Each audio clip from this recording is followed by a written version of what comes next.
I think that's quite challenging because when you're trying to identify brown eyes in chapter 1 versus green eyes in chapter 19, that's too much for a human to keep in cache memory.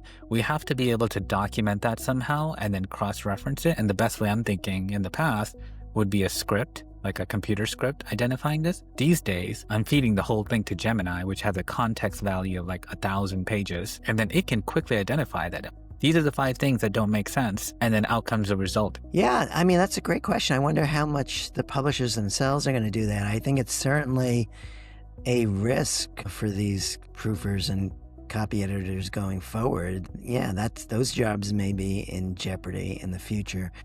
It'll be interesting to see because, publishers are so adamant and against AI from a writer's perspective. So I wonder if that's going to impact how quickly they take it on from an editing perspective. Yeah, there's definitely, I don't think that's a profession I go into these days. No way. Yeah, no way at all. Anything that you can do behind a computer, if your job is like sit on a computer and do something, right? Whatever that may be is bound to get replaced by AI very soon, including my own job. I do cybersecurity primarily, and everything I do can be automated instantly. The human in the loop difference is the originality that you hit on, Michael, at the beginning, where the true writer is not going away anytime soon because you are an artist. And so you'll have a following. And if you have a following, then you'll always be in business because the people that are reading your books, future books, are the ones that are interested in your production, right? Something that you touch, you put your own thought into it, and then you present it to them. They want that experience. It's like a classic car, right?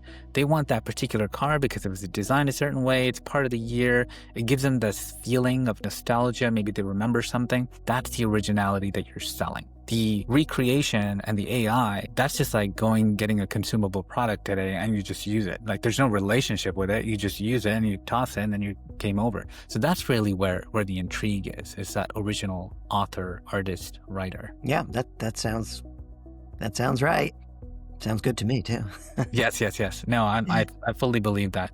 The other folks all the way through to publishing, I think their job is in jeopardy, big time. Because if I'm the copy editor and the proofreader, why don't I just offer both of those services? Because I literally do both of them. It would be so easy to just do one and then the other as well. And then I could also guarantee certain things because I know computers won't make the mistakes that humans will.